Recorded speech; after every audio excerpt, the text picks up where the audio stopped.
Hi everyone, welcome to prepare करो। आज है हमारा 75 डे हार्ड चैलेंज का डे नंबर 43। इस चैलेंज में एवरीडे डेली 5 PM हम लोग एक सेट डिस्कस करते हैं डीएलआर का, राइट। और वीडियो के एंड में आपको एक सेट एज अ होमवर्क मिलता है जिसको आप ट्राई करके आते हो। नेक्स्ट उसका सोल्यूशन यहाँ पर फिर डिस्कस होता है। तो आज का सेट स्टार्ट करेंगे। Okay, A B C D E F and G are 7 people in a town. Any pair of them could either be strangers, acquaintances or friends. All relationships are mutual. इसका meaning क्या है? If A is a friend of B, then B is also a friend of A. Similarly, if A is a stranger to B, then B is also a stranger to A. तो ये mutual है relationship सारी, ठीक है। Partial information about the number of friends, acquaintances and strangers of each of these people among them is given below. इस table में उनके बारे में कुछ पार्शियल इंफॉर्मेशन हमें दी हुई है। ओके, जैसे ए के लिए ए के नंबर ऑफ फ्रेंड्स नहीं पता है हमें, लेकिन नंबर ऑफ एक्वांटेंसेस 1 है, नंबर ऑफ स्ट्रेंजर्स 4, राइट। ऐसे बी के लिए कोई भी इंफॉर्मेशन फिल नहीं है, तो इस टाइप से टेबल में ये सब एंट्रीज हमें गिवन है। Now next we have some set of information here also. यहाँ पर क्या बताया गया है? फर्स्ट स्टेटमेंट में A B and C are mutual strangers, मतलब ए बी का स्ट्रेंजर है, बी ए के लिए stranger. A and C are strangers as well as B and C are strangers, ठीक है। देन सेकंड स्टेटमेंट है A B and F are is friends, A B and F E के friends हैं। Third statement C and G are friends, okay. Fourth statement है every friend of A is an acquaintance of B and every acquaintance of B is a friend of A. And statement number 5 कह रहा है every friend of B is an acquaintance of A and every acquaintance of A is a friend of B. right? उसके बाद हमारे पास set of questions यहाँ से start हो जाते हैं। पहले ट्राई करेंगे नंबर्स में कुछ कनेक्ट करने का। अगर हम बात करें टोटल नंबर ऑफ पर्सन 7 है, उसमें से ए के लिए अगर ये नंबर ऑफ रिलेशनशिप्स की बात करें, number of friends plus number of acquaintances plus number of strangers, ये किसी भी फ्रेंड के लिए 6 होगा मैक्सिमम, मतलब एग्जैक्टली 6 होगा इनफैक्ट, क्योंकि ए के एक्सेप्ट 6 फ्रेंड्स है अलग, मतलब 6 पर्सन से अलग। तो ए 4 के साथ स्ट्रेंजर है, 1 के साथ एक्वांटेंस है, तो कहने से 1 के साथ फ्रेंड होगा, 1 के साथ फ्रेंड, मतलब ये 1 + 1 + 4 दिस शुड बी 6, और ये हर एक पर्सन के लिए 2 होना चाहिए, वो सम 6 ही आना चाहिए। और कहां पर 2 एंट्रीज हो रखी हैं, तो बाकी हम देखें B C D E F G, G के केस में 2 एंट्रीज है, 3 उसके एक्वांटेंस है, 2 स्ट्रेंजर है, तो 3 + 2 5, दैट मीन्स 1 उसका फ्रेंड है, बोल सकते हैं इसे, ठीक है। अब आ जाते हैं अपने स्टेटमेंट्स पर, जो भी यहाँ पर स्टेटमेंट्स है। A B and C are mutual strangers, तो अगर हम ए के स्ट्रेंजर्स की बात करें, ए के स्ट्रेंजर्स कौन कौन है? B and C. 4 स्ट्रेंजर्स होने चाहिए जिसमें से बी एंड सी का हम लोग मालूम कर चुके हैं, राइट। ऐसे ही अगर हम बी के लिए स्ट्रेंजर्स की बात करें, तो बी के स्ट्रेंजर्स कौन होंगे? ए एंड सी, ये भी बोल सकते हैं।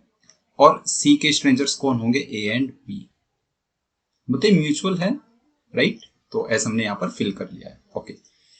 नेक्स्ट स्टेटमेंट 2 कह रहा है A D and F are is friends, E के फ्रेंड्स है ए डी एंड एफ, तो ए का फ्रेंड कौन है? ई। ए का एक ही फ्रेंड था, वो हम फिगर आउट कर चुके हैं, ई है। तो ए डी एंड एफ, डी का फ्रेंड भी कौन है? ई। और एफ का फ्रेंड भी कौन है? ई। एफ का फ्रेंड ई। अच्छा, एफ का भी एक ही फ्रेंड होना चाहिए, तो हम लोग फिगर आउट कर चुके हैं। अच्छा, A D and F are is friends, then E के भी 3 फ्रेंड्स आ गए हमारे पास। ई के 3 फ्रेंड्स कौन कौन आ गए? ए D and F, mutual relationships हैं, तो ऐसे हम लोग यहाँ पे इनको फिल आउट कर रहे हैं, okay. Statement 1 and 2 I don't think so कि अब हमें इनको देखने की कोई नीड होगी फर्दर, क्योंकि इनको हम कंप्लीटली यूज कर चुके हैं। स्टेटमेंट 3 कह रहा है सी एंड जी आर फ्रेंड्स, तो सी का फ्रेंड है जी और जी का फ्रेंड है सी। अच्छा, जी का सिर्फ एक ही फ्रेंड था, वो हमारा फिक्स हो गया सी। एफ का एक ही फ्रेंड था, हमारा फिक्स हो गया ई। और ए का एक ही फ्रेंड तो हमारा फिक्स हो गया है, वो भी ई, राइट। ये हम फिक्स कर चुके हैं। नाउ नेक्स्ट स्टेटमेंट 4 कह रहा है every friend of A is an acquaintance of B. A का फ्रेंड ई है, तो बी का एक्वांटेंस कौन हुआ? ई, देन ई का एक्वांटेंस कौन हुआ बी, ये भी तो ट्रू होना चाहिए ना, ई का एक्वांटेंस बी, बी का एक्वांटेंस ई तो ई का एक्वांटेंस B. Every friend of A is an acquaintance of B and every acquaintance of B is a friend of A, right? ठीक है, ये हो चुका है। फिफ्थ स्टेटमेंट कह रहा है every friend of B is an acquaintance of A and every acquaintance of A is a friend of B. Every friend of B is an acquaintance of A. B का भी friend हम लोग यहाँ पर नहीं बता पाए, राइट?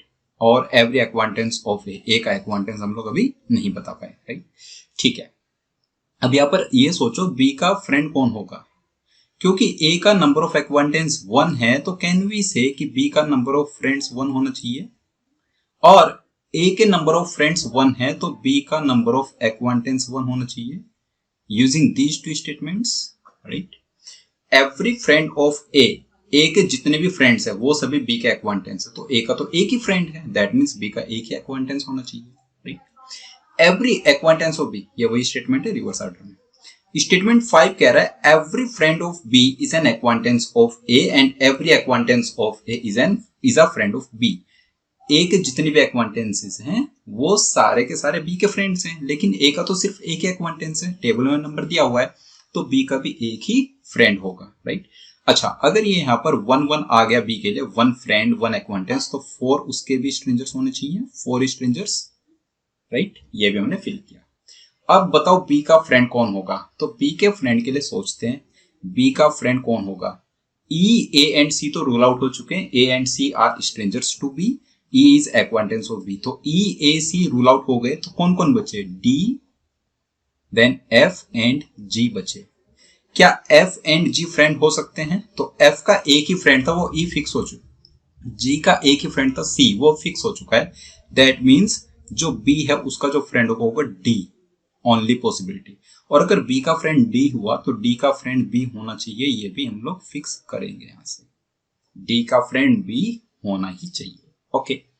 अब बताओ अगर बी का फ्रेंड डी है तो ए का एक्वांटेंस डी आ जाएगा, बोल सकते हैं ऐसा, ए का एक्वांटेंस डी, ओके। अगर ए का एक्वांटेंस डी है तो डी का एक्वांटेंस ए लिख लेंगे, कोई प्रॉब्लम नहीं है इसको लिखने में, राइट? ना नेक्स्ट है, अगर हम ए के लिए फ्रेंड ई हो चुका है, एक्वांटेंस डी हो चुका है और 4 स्ट्रेंजर है टोटल, जिसमें से बी एंड सी आ चुके हैं, तो बाकी के 2 स्ट्रेंजर कौन होंगे, B C F and G. F and G are stranger to A, तो एफ के लिए स्ट्रेंजर होगा ए, राइट? और जी के लिए स्ट्रेंजर होगा ए। एक स्ट्रेंजर जी के लिए ए आ चुका है, राइट? देखते हैं आगे। नाउ नेक्स्ट, अगर हम पर्सन बी की बात करें तो बी का एक फ्रेंड डी है, एक ही होना चाहिए था, बी का एक एक्वांटेंस होना चाहिए था ई, वो आ गया है हमारा, ठीक है। देन अगर हम बात करें बी के लिए स्ट्रेंजर्स, तो ए एंड सी तो आ चुके हैं, 2 स्ट्रेंजर, 2 और होने चाहिए, तो वो होंगे हमारे पास एफ एंड जी। अगेन यहां पर भी क्या होगा, F and G, F and G, तो एफ एंड जी का एक एक स्ट्रेंजर और ऐड हो जाएगा, बी यहां पर और यहां पर भी बी। अब बात करेंगे जी की, तो जी के 2 स्ट्रेंजर्स से दोनों फिक्स हो गए हैं, एक फ्रेंड सी था वो भी फिक्स हो गया, तो 3 एक्वांटेंस बचे, ए बी सी हो चुका है, तो डी ई एफ लिख दो यहाँ पर, डी ई एंड एफ। अगर आप यहाँ पर डी ई एंड एफ लिख चुके हो तो डी ई एंड एफ एक्वांटेंस जी के साथ, तो डी का एक्वांटेंस हो गया जी, ई का एक्वांटेंस जी और एफ का एक्वांटेंस जी, तीनों जगह पर ये एंट्री में करनी ही होगी, राइट? अब अगर हम ई की बात करें तो ई में 3 फ्रेंड्स आ चुके हैं, ई में 2 एक्वांटेंस आ चुके हैं और ई का एक स्ट्रेंजर है, एक स्ट्रेंजर होना चाहिए, तो ये मतलब ये फिक्स हो गया, उसके 2 ही एक्वांटेंस होने चाहिए थे और उसके 3 ही फ्रेंड्स होने चाहिए थे, 3 + 2 5 + 1 6। तो ये 1 स्ट्रेंजर कौन बचा, ए डी एफ बी जी, तो ये 1 स्ट्रेंजर बचा सी। अगर सी ई के साथ स्ट्रेंजर है तो दूसरे तरफ से भी ट्रू होना चाहिए, सी के लिए स्ट्रेंजर ई होना चाहिए, यहाँ पर ए बी एंड ई इधर आ जाएगा, राइट? ठीक है, सी के लिए 3 स्ट्रेंजर्स आ चुके हैं, सी का एक एक्वांटेंस होना चाहिए और सी का एक फ्रेंड है जी, तो 3 1 4, ओके। अभी ये 6 नहीं बन पा रहे हैं, हम लोग सोचते हैं आगे। अच्छा, डी की बात करें तो डी के लिए 2 फ्रेंड्स हो चुके हैं, ई एंड बी, 2 एक्वांटेंस हो चुके हैं, ए एंड जी, तो बचे हुए 2 स्ट्रेंजर 2 हमारा नंबर लिखा, तो बाकी के दोनों स्ट्रेंजर ही होने चाहिए। तो वो हो जाएगा, एक तो हो जाएगा सी और एक हो जाएगा डी। सी एंड डी तो रादर यही है, तो सी एंड एफ हो जाएगा ये, सी एंड एफ। तो सी एंड एफ डी के साथ स्ट्रेंजर है, दैट मीन्स सी का स्ट्रेंजर कौन होगा, डी, यहां पर डी आ जाएगा, और एफ का स्ट्रेंजर कौन होगा, यहां पर डी आ जाएगा, राइट। ओके, इतना फिक्स हो गया। तो अब हम कह सकते हैं दिनेश के 2 फ्रेंड्स थे, दोनों आ चुके ई एंड बी। दिनेश के 2 एक्वांटेंस थे ए एंड जी, और दिनेश के 2 स्ट्रेंजर है सी एंड एफ। कौन कौन लोग हम फिक्स कर चुके हैं, फाइनलाइज कर चुके हैं। ए का पूरा सेट फाइनल हो चुका है, डन। देन बी का पूरा सेट फाइनल हो चुका है, डन, ये भी। सी बचा हुआ है, डी का पूरा सेट फाइनल हो चुका है, ये भी डन। और अगर हम ई की बात करें 3, 2 एंड 1, ये भी हमारा कंप्लीट है।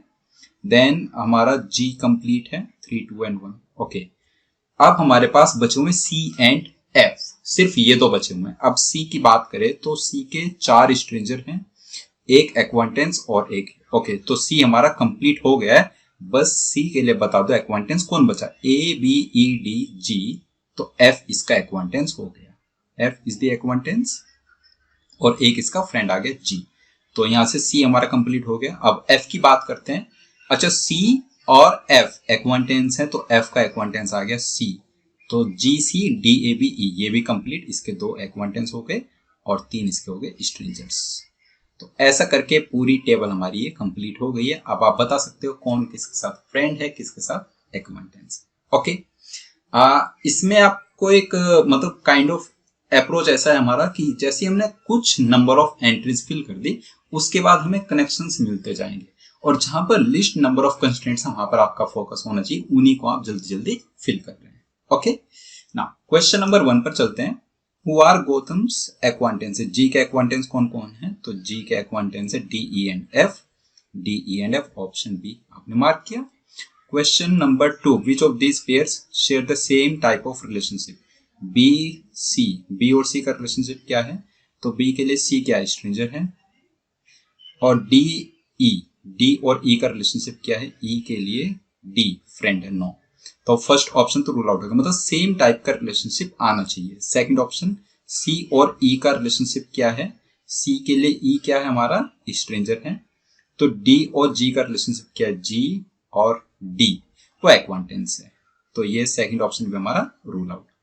थर्ड ऑप्शन कह रहा है ए कॉमा जी, ए के लिए जी क्या है, स्ट्रेंजर है, और ई कॉमा एफ, ई के लिए एफ क्या है, वो है फ्रेंड, तो थर्ड ऑप्शन भी हमारा रूल आउट, मतलब फोर्थ हमारा करेक्ट होना चाहिए। एक बार जस्ट वेरीफाई करने के लिए देख रहे हैं, बी कॉमा ई, बी के लिए ई क्या है, एक्वांटेंस, एफ कॉमा जी, जी के लिए एफ क्या है, एक्वांटेंस, तो ये हमारा ट्रू है, दोनों सेम टाइप का रिलेशनशिप शेयर कर रहे हैं। Okay, question number 3, who is an acquaintance of A, A का एक्वांटेंस कौन है, डी है, तो ऑप्शन ए इसका डायरेक्टली आप मार्क करेंगे।